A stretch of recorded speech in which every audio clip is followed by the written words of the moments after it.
Vote এখনো শান্তিপূর্ণ এবং আমরা যা প্রচারে বুঝেছি তাতে অন্ততপক্ষে এই আসানসোল লোকসভা কেন্দ্রে তৃণমূল এবং বিজেপির শিল্প ধ্বংস এবং চোরা কারবারিদের সাথে এত বেশি প্রশাসনের যুক্ততা, তার বিরুদ্ধে মানুষ ক্ষিপ্ত হয়ে আছে। ফরিদাবাদ লোকসভা কেন্দ্র ভোট হলো নির্ঝঞ্ঝাট রক্তপাতবিহীন।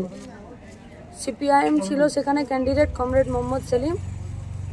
নির্ঝঞ্ঝাট ভোট হলো। আমরা বহরমপুর সহ গোটা রাজ্যেই রক্তপাতবিহীন এবং শান্তিপূর্ণ ভোট চাইছি। মানুষ তৃণমূল বিজেপির বিরুদ্ধে আছে। আজকের ভোট কেমন হবে, কিভাবে চলছে কিছু বলুন খবর আজকে, বা পুলিশ আজকে ভূমিকা সেন্ট্রাল ফোর্সে কেমন দেখছেন? আপনি তো এখন ভোট দিলেন, কেন্দ্রীয় বাহিনী এখনো পর্যন্ত কোনো অভিযোগ নেই।